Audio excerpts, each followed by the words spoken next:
Good morning, SearchLeeds. Hopefully you guys got a quick minute to run out. Sorry about the break on that.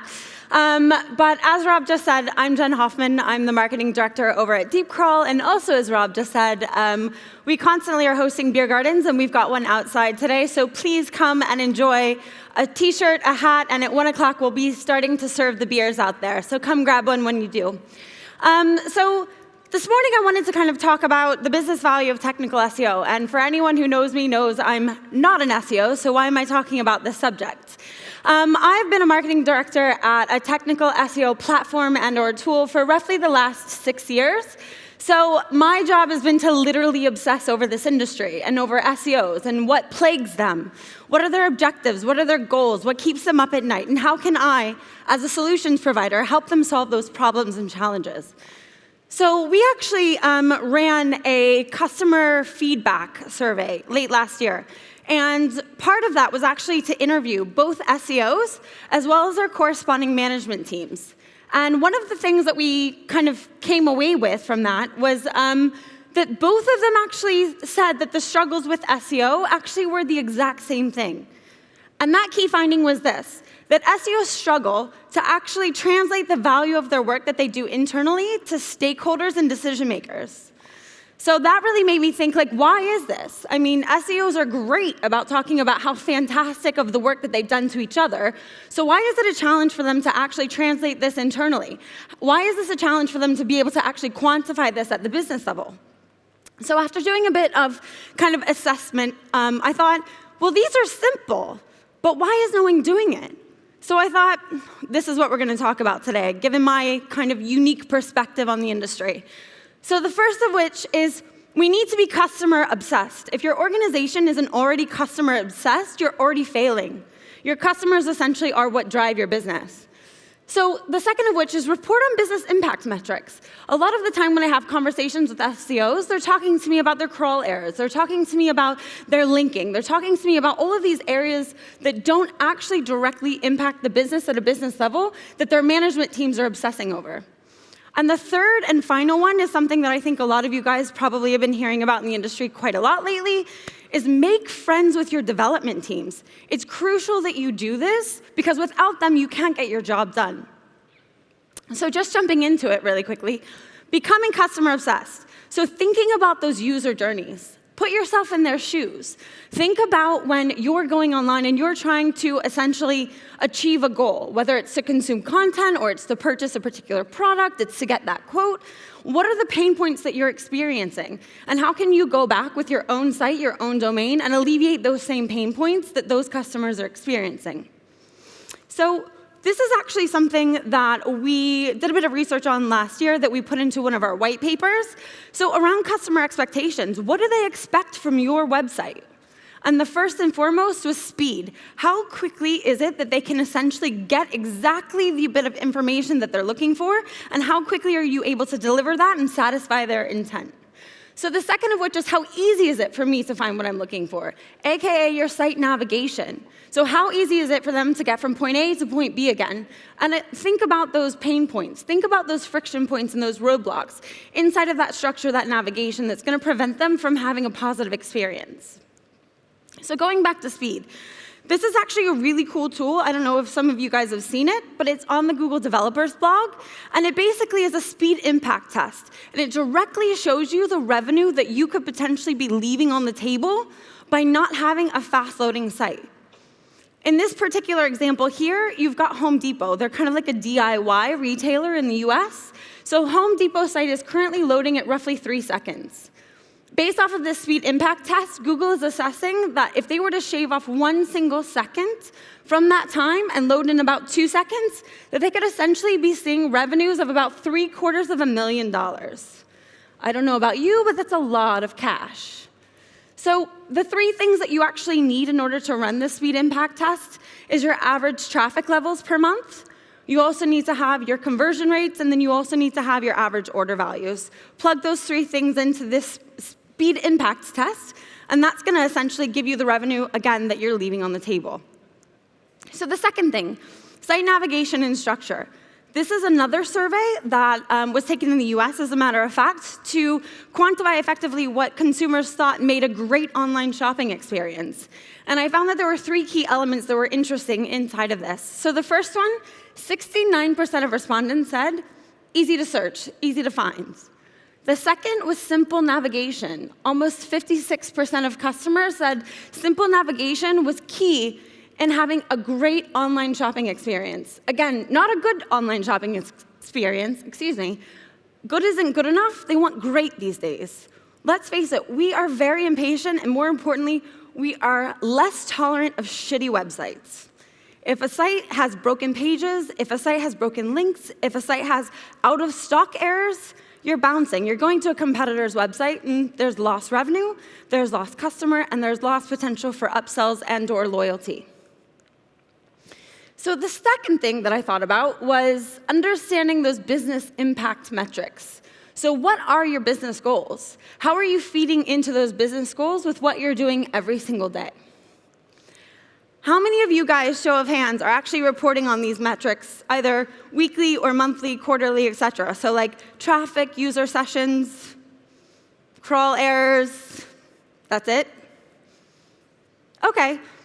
How many of you guys are reporting on these metrics? Conversion rate, average order value, lifetime value, and customer acquisition costs? How many are reporting on both overlaid? Okay, so a number of people. So that's the important part, but how are you actually visualizing that back to your executive leadership team? Are you giving them droves and droves of Excel spreadsheets with mass amounts of data? Or are you giving them a quick snapshot to understand exactly what impact that you, your team as a whole, are actually having on that business? So here are a couple of dashboards that we recommend utilizing because, again, this is going to allow them to sit down and get a very quick glimpse as to that impact that you're having. Again, executive leadership, so all the way from the board level down, they don't have time to spend going through droves and droves of data. So if they can easily and quickly actually see the impact that you're having, that's going to make their jobs and their lives easier, and that's going to make them happier with your performance. So a couple here, Data Studio, Clipfolio, both of which we actually utilize at DeepCrawl, and I'll come on to in a minute. But then Tableau is another great one that a lot of our clients utilize. And then if you just want to keep things super simple, good old-fashioned Google Sheets works just the same. So Data Studio. How many people in here actually sat in Sam Marsden's talk this morning at 9:30? Anyone? Okay, so Sam is on my team, and Sam has literally been rinsing Data Studio talk after talk after talk. And the reason why is because he's become Data Studio obsessed. In fact, Sam built these dashboards sheerly out of what I'm talking about. I consistently was going to Sam every single month saying, I need these numbers, I need these numbers, I need these numbers. So Sam built this in Data Studio for me, and I can literally log in, and it shows me all of our traffic levels. It shows me all of the content that's actually delivering that traffic. It shows me where that traffic's actually coming from.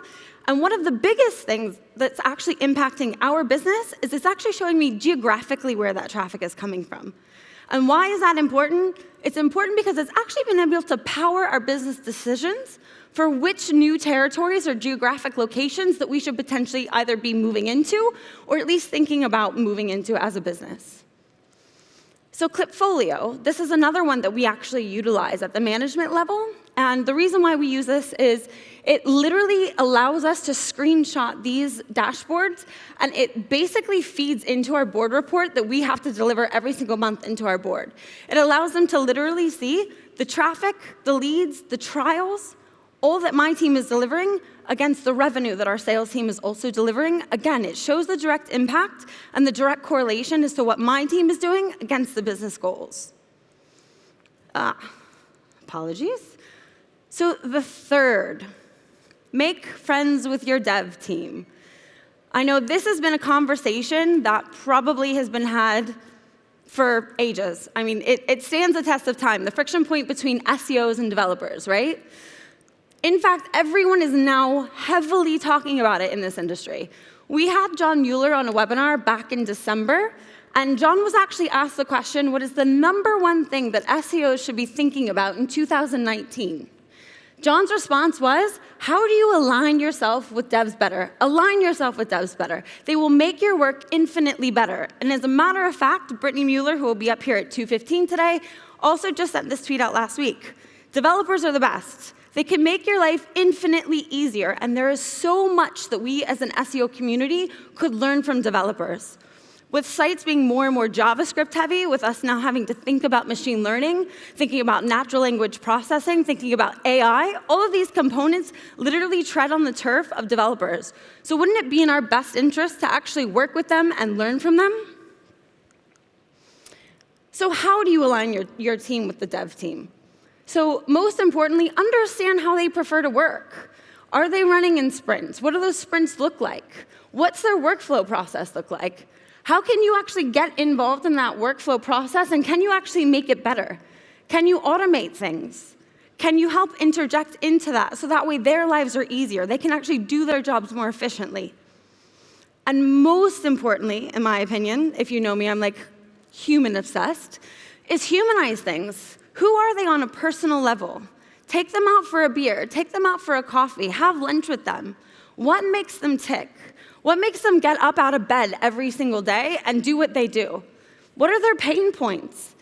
Is there something you can actually have a conversation around? These, again, are some of the workflow automation tools that you could be using, but I'll guarantee you they're probably also using. Is there alignment? Is there opportunity for you guys to effectively create that workflow automation because you're utilizing the same tools? So as a matter of fact, for anyone who actually uses Deep Curl, you'll know this. We did a direct integration with Zapier last year. And the reason being is because so many of our SEO clients were coming to us saying, can we automate the ticketing process to where once my crawl is finished and I've gotten my crawl error reports, I can automatically create tickets in either Jira or Confluence or whatever ticketing system it is that they were utilizing. So with Jira, it actually allows them to do that.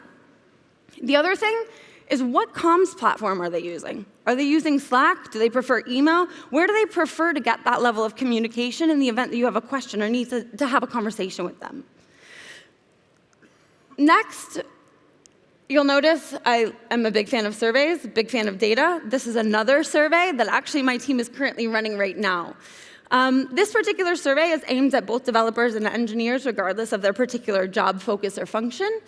And we've been running it, we're currently running it, but so many of the feedback points that we've been getting sound really familiar to the same feedback points that we're getting from the subsequent SEO community. So what is their number one pain point that they experience in their day-to-day? There's not enough time. I don't know about you guys, but that is literally the bane of my existence. I don't have enough time in the day to do what I need to do. The second thing is what's most enjoyable about their jobs. They enjoy problem solving. Again, I don't know an SEO in this entire industry that doesn't enjoy problem solving. Well, except for Jono, who he enjoys breaking things, but that's just Jono. So how do they measure success? So how much is actually getting accomplished? How many tickets are being actioned? How much code's getting sent live? These are the things that they're working towards. These are the things that are impacting their jobs every single day. And when we have the conversation with SEOs, it's the exact same thing. So why not have those conversations? Why not be able to actually meet them one-on-one and be able to discuss these pain points as well as these objectives? However, the one thing that I found most interesting out of digging through the data on these surveys was the feedback they gave us about working with SEOs. They said they annoy me. So if that's the perception that the developers already have of us as an industry, wouldn't it be to our benefit to, again, humanize things, get to know them on a personal level, take them out for that beer or that lunch or that coffee? I'll guarantee you that if you do that, they will feel way more inclined to actually action your points or take care of those tasks that you've requested of them in a much more efficient and effective manner than if you had never done that, because they'll still think that you just annoy them. So literally, it's about seeing the bigger picture in my perspective. So take yourselves outside of that SEO lens where you're just thinking about canonicalization and crawl errors and links and sessions, but think about things from the top-level perspective in the sense of what's impacting this business? What's driving this business forward? Becoming customer obsessed does that. Reporting on business impact metrics to understand what's actually driving your business forward does that. And again, making friends with your development team does that. Because the longer that we sit in our own respective silos and we don't collaborate with each other, our business loses every single day. So this is a quick client case study that I wanted to run people through, which literally shows the entire impact that SEO can actually have on an organization. I think most people in this room probably are familiar with Made.com. They're a very large home goods and furniture retailer that services customers across the entirety of Europe. They started having quite a few friction points and quite a few pain points inside of their business. Management started complaining that revenue had dropped off. The head of marketing started complaining that traffic levels had dropped off. But the worst thing was that customers were actually complaining that they could not find what they were looking for on that website. I'm sure a lot of you are starting to speculate what was causing that. So the good thing is that Made.com went and they actually employed a gentleman by the name of Sam Hurley, who Sam and his SEO team immediately went to work diagnosing what those issues were. So the 4 key issues that actually led to all of the drop-off in traffic conversions and revenue were these. So there was diluted authority. Google had no understanding as to what were important or high-value pages. There was no rhyme or reason to the structure of that, AKA poor site navigation. Customers weren't actually able to find what they were looking for, so they were bouncing. And then they were still functioning off of HTTP protocol, so in desperate need of a site migration. And last but not least, and sorry for the F up on the slides, internationalization. So again, because they're a retailer and they're servicing clients across multiple countries, they have multiple variants of their domain. So the Italian version was being delivered to the French version delivered to the Brits, and let's all just take it, that was not happy for anyone. So upon going and sorting out all of the various fixes and putting the strategy together, I'm sure a lot of you in this room can work out essentially what was done. There was hreflang implemented for the internationalization issues. There was breadcrumbs and a revamp of the entire site's navigation in order to tackle the poor site navigation and structure.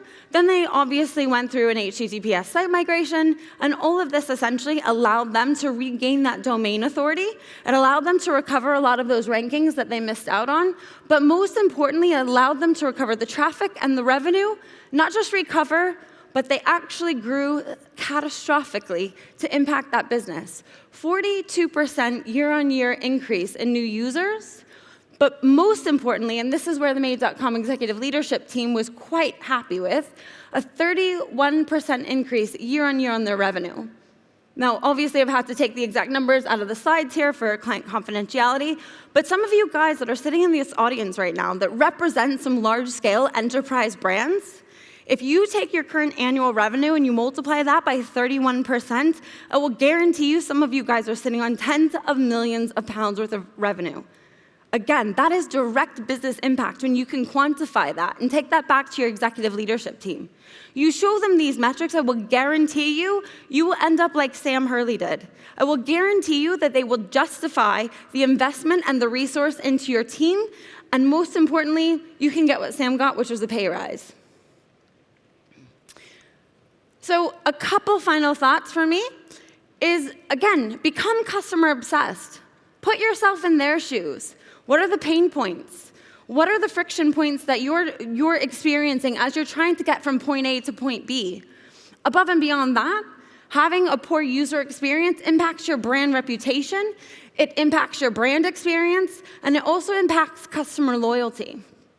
The second thing is understand the business impact metrics, not only so that you can help understand the exact impact you're having as an individual, but also, too, that's how your executive leadership team, who doesn't actually understand what you do every day, can see how you are quantifying what you do every day in terms that they actually understand and that resonate with them. And again, last but not least, make friends with your dev team. Your business loses if you don't. You continue to experience friction, frustration, and you don't get your requests or your ticket items actioned, and your site doesn't move forward. So with that, there's been a few resources that I mentioned in here. I will tweet all of these out from my Twitter account. I will also tweet them out from the DeepCrawl account. However, I'm curious to see what everyone thinks, so please tweet me your thoughts, questions, opinions, ideas, that type of thing. Again, I'm Jen Hoffman from DeepCrawl. I thank you very much for your time today, and don't forget to come have a beer on us. Thanks.